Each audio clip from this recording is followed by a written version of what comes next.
I'm Jim Hier. I was company commander of the 60th Land Clearing Company from about, I can't remember the exact dates, but I think it was around October 70 through February of 71. I initially started in the Army, enlisted in the infantry, and was in the 11th Air Assault Test Division that tested all the air mobile concepts for Vietnam. And when my enlistment was over, I went to college, and while there, I was enticed to join ROTC, and I was commissioned a second lieutenant in the engineers. And after engineer school at Fort Belvoir, I was assigned to an airborne engineer outfit at Fort Bragg, and our job was to parachute into an undeveloped area with all our equipment and land Air Force C-123s 72 hours after we jumped.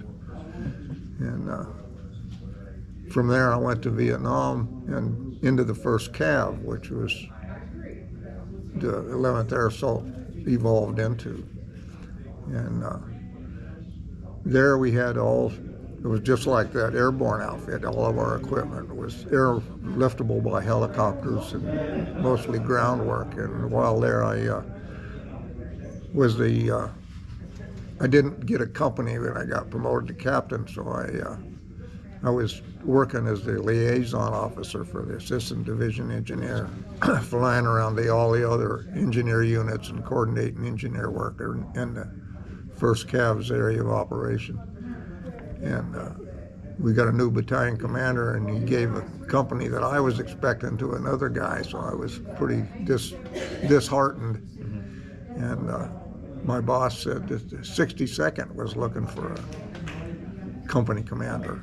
And I didn't know what the 62nd Land Clearing was, although I reported to the commanding general every night how many acres they'd cut and where they were working, but I didn't know what they were doing.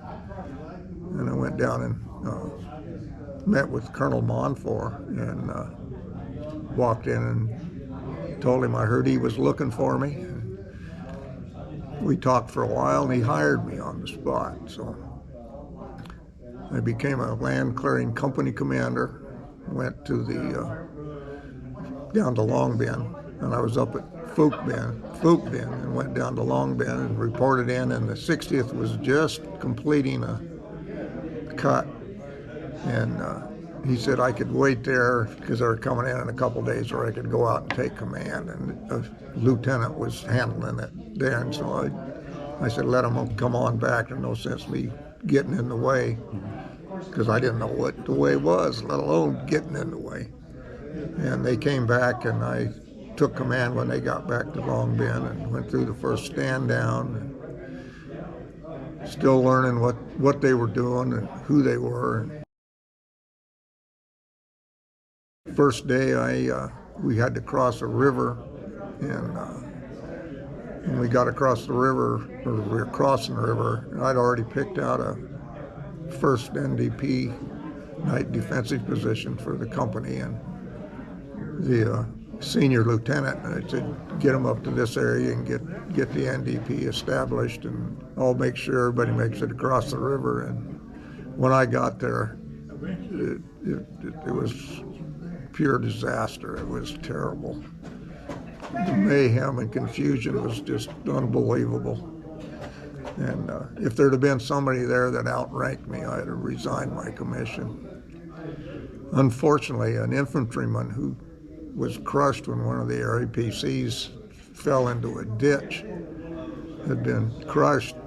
We were close enough to I think one of the brigades from the 1st Cav had an MP unit, and they sent out somebody to investigate it in a helicopter. I asked them if I could borrow the helicopter to take an aerial view, and when I got up in the air and got looking around, I found out it wasn't quite as bad as it looked on the ground. They'd cleared about 300 meters all the way around in the area. They were pushing up berms all around. The trench or ditch that the APC had fallen into had turned out to be an old French camp with a moat around it, and they'd fallen in the moat. The Rome plows had found the only crossing and cleared that out. They were digging in the 11th ACR security for defensive positions. They were digging in the positions for the mess hall and the maintenance tent, and everybody knew what they were doing, except me. I was the only one that didn't know what the hell was going on. Seeing what was happening, I decided not to resign after all and stick around and see what these guys would do. Onfor, who started the thing, was my battalion commander, and he and a few key NCOs really started the Land Clearing Association. And he was one of the best battalion commanders I've ever had. And he got right out there. He'd come out in the jungle and spend a day operating a tractor. And I was telling a story to somebody out there earlier about one of his days out there, which were always not good for me because I had to watch out after him too then, you know. But he was good. He knew what the men were doing and what they were putting up with, and he did a good job. I liked him. I had some others who didn't have a clue, which I did when I first took over the company, but I let them teach me what to do. No, I don't know that I ever realized they knew what they were doing, but I realized that everybody knew what they were doing. My lieutenants knew what they were doing, and the sergeants. And I don't think I had any E7s or E8s except my first sergeant. I think most of the platoon sergeants were E5s, maybe an E6 here or something, you know. But they'd come up through the ranks right there with the unit, and they worked as a unit, which is really hard to believe because they're such independent individuals, but they're extremely hardworking. They did whatever was needed. They did it, whatever it took, and usually they were doing it before. I didn't have to tell them. I said, "This is where we're going to go do it," and they did it. You know, all I had to do was make sure they had fuel and repair parts, and I didn't go gather them either. But then when we went back to Long Binh and in the safety of Long Binh and for the stand down, that's when they became the problem. Because they didn't have as much to do, the danger wasn't as imminent, and they were ready to rest. I'm not going to say rest, but relaxation, and but they were good. They weren't that terrible, but most units I don't think could have tolerated their activities, and that's why I appreciate Colonel Montfort. He was fairly strict, but he realized that these guys were really working hard and they needed some relaxation and rest. Not that they got much, because those 2 weeks of stand down, they were working on their equipment so they could go back out and tear it up again. But it was like I qualified. I've been in units all over the world, and they were all good soldiers, but this was the best bunch that I've ever served with. Every day was different. Every day was the same. It was, I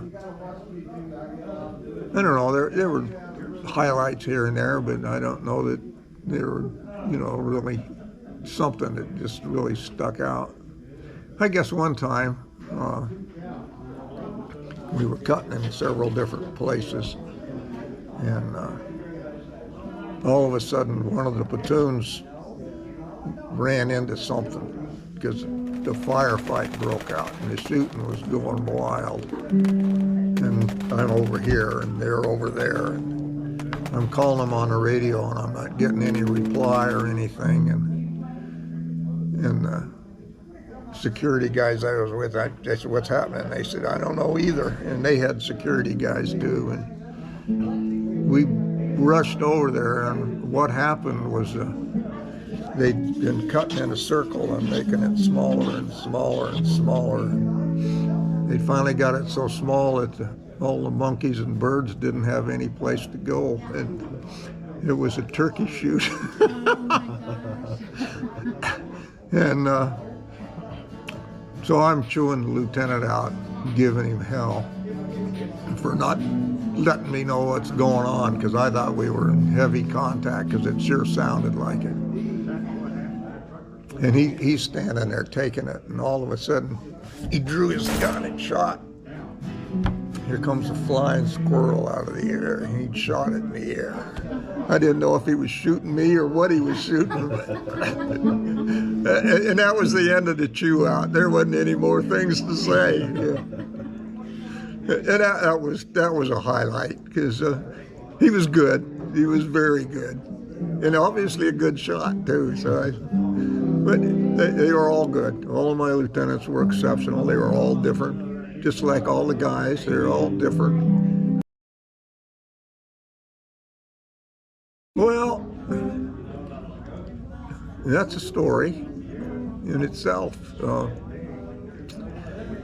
When I turned over the command, I don't know, I don't think it was emotional or anything. And I was back in Long Binh for about, 4 or 5 days before my departure from Vietnam. And back in battalion headquarters, and Colonel Montfort came up and called me in and said, "I'm going to go out and visit the 60th tomorrow. You want to come out with me?" So I had 2 days left to go, or 3, and which is no time to go back out in the jungle. The most dangerous time is when you're first there and when you're last there. And I made it through everything without any problem, and now he wants me to go back out there. I had no business going back out there. I didn't want to go back out there, and we did, and it was fine.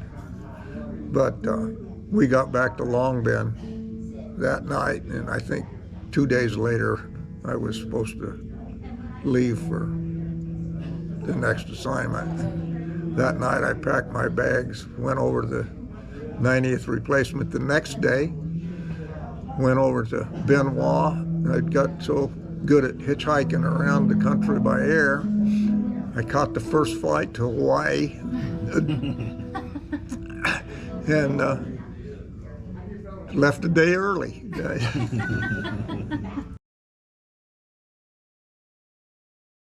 Well, for some reason, I've always been in the lead unit. I was a paratrooper. I was a ranger. I was a land clearer. I was a lead the way guy, out in front. And I think for those, let me say, candidates who are thinking of becoming an officer, having been an engineer and looking at history, and history doesn't tell the story, but when you look at it, if it wasn't for the engineers, the infantry and the armor, couldn't get to where they had to get to. The engineers cleared the way and made it possible. And if you're looking for action, the infantry has action for the day, maybe, or something. The engineers are active every day. They're working all the time. There's always something that needs to be done or improved or blown up or whatever is required. And they're the most versatile, and they're all armed soldiers. They can do everything anybody else can too. So I think it's, I'm proud to be an engineer. And I could have gone any other way I'd wanted to, but I'm fortunately my professor at ROTC was an engineer, and he said you ought to go to the engineers, and I did. And I don't know why. He was a little short lieutenant colonel, But he was a good guy, but he kind of convinced me to go back engineers instead of infantry, and I could have gone either way. But I'm glad I went engineers, because an infantry doesn't have a very transferable training.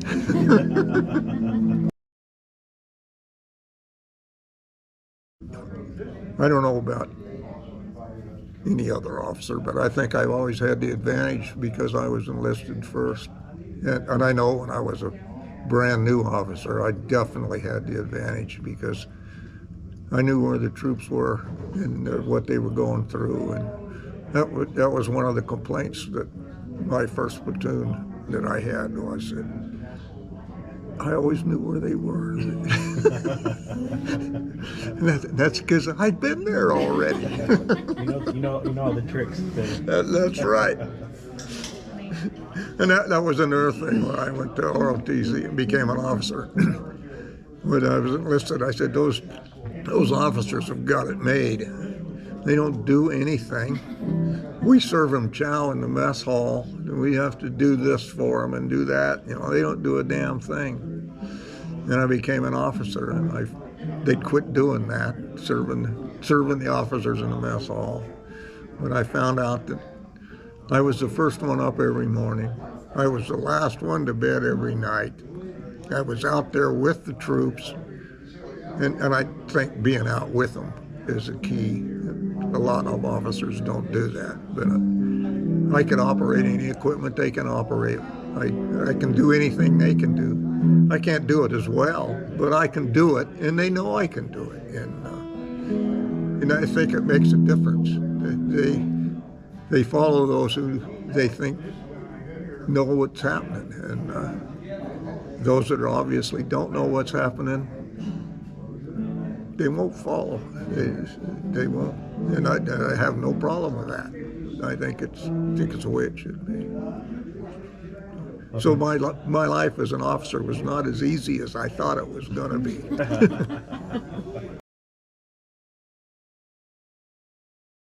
But I don't think there was anything you could ask them to do that they couldn't do, or if they couldn't, they'd still die trying. And fortunately, and I was very lucky. I was a commander there for about, I don't know, 5 or 6 months. Never lost a man, and then another 18 months in Germany and never lost a man. So I'm proud to say that I took care of my guys. These guys were great, and they pushed their equipment, and they took care of their equipment, and we're just well, a statement I was just going to say, I'm going to hold. I spent 20 years in the Army. I started out in the infantry. I was in elite units. After Vietnam, I was a company commander in Germany. And that company was the best one in the Army that year. And I